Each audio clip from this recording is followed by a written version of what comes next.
Some people don't stop posting their lives online because they have nothing going on. They stop because, at some point, they realize visibility and meaning are not the same thing.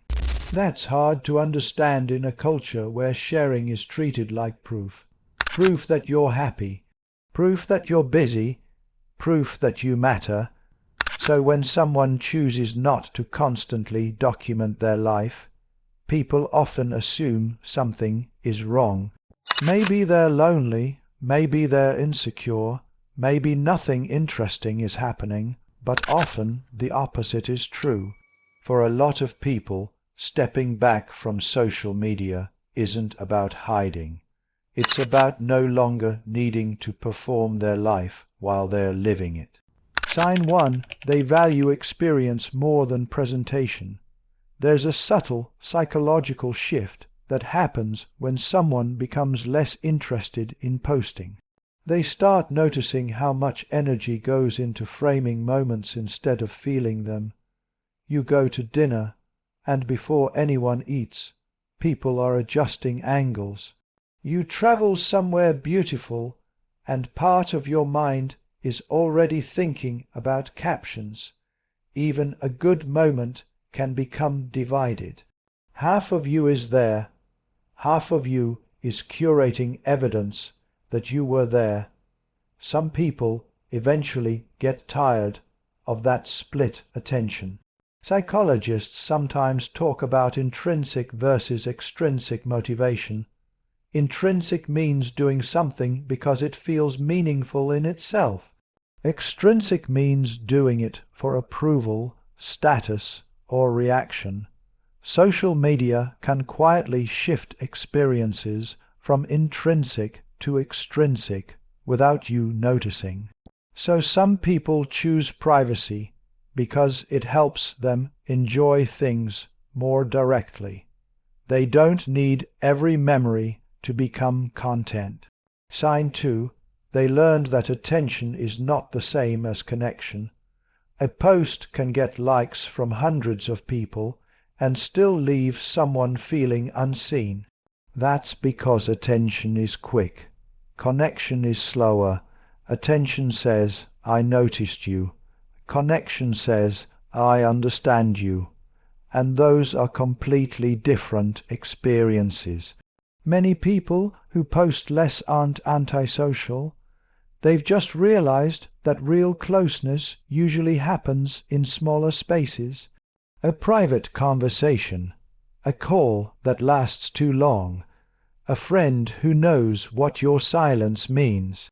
Online interaction can be pleasant, but it often creates the illusion of intimacy without the depth of it. You feel surrounded, but not necessarily known. Once someone experiences genuine connection consistently, public validation tends to lose some of its power. Sign 3. They became protective of their inner life. Not everything improves when it's exposed. There's a common assumption that sharing is always healthy. Sometimes it is, but sometimes talking too early about goals, relationships, or personal growth can weaken them. Research around social feedback suggests that external responses can interfere with internal motivation. In simple terms, once something personal becomes public, your brain starts processing it differently. A new relationship can feel more fragile when everyone has opinions. A goal can feel strangely complete once you announce it.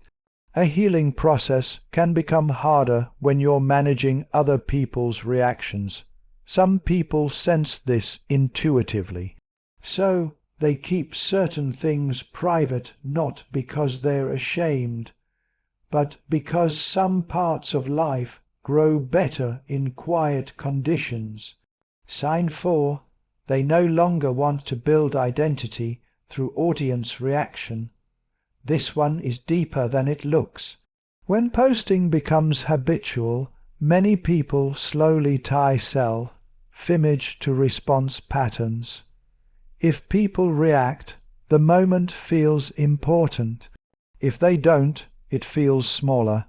If engagement drops, confidence drops with it. That's a dangerous arrangement because it places your sense of self in a room full of changing moods and distracted strangers. And audiences are inconsistent by nature. Sometimes they ignore great things and reward shallow ones. Sometimes timing matters more than substance. People who step away from constant posting often recognize this instability. They don't want their self-worth managed by algorithms, trends, or whether people happened to be online at 8:30 p.m. So they begin building identity privately, through habits, through standards, through what they know about themselves when no one is watching. Sign 5. They became more selective with energy. Every post has a cost, even small ones. You think about what to share. You check responses. You compare your life to others while scrolling afterward. You absorb moods, opinions, and noise you never asked for. Individually, these moments seem harmless. Collectively, they drain attention. Some people notice they feel mentally clearer when they stop broadcasting everything. Less fragmented, less reactive, less pulled into invisible competition.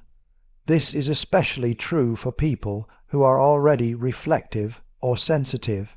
They often feel the emotional weight of constant exposure more strongly than others do. So, reducing social media presence becomes less of a statement and more of an energy management decision. Sign 6. They're finally comfortable not being fully understood. This may be the biggest one. A lot of posting is driven by a normal human desire. See me correctly. Know that I'm doing okay. Know that my life has value. There's nothing shameful about that. Most people feel it, but maturity sometimes looks like loosening that need. You stop needing everyone to know you had a good weekend. You stop correcting every false assumption. You stop announcing progress just to make it feel real. You let some people misunderstand you. You let your life be partially invisible, and strangely that can feel peaceful. Because once you no longer need constant external confirmation, privacy stops feeling like absence. It starts feeling like freedom. So when someone chooses not to post their life, it doesn't automatically mean they're struggling, boring, or disconnected. Sometimes it means they've learned something many people only learn later, that a meaningful life and a visible life are not the same life. And if no one online knows what you're building right now, that doesn't mean nothing is happening. Sometimes the most important parts of a person's life are the parts no one gets to see.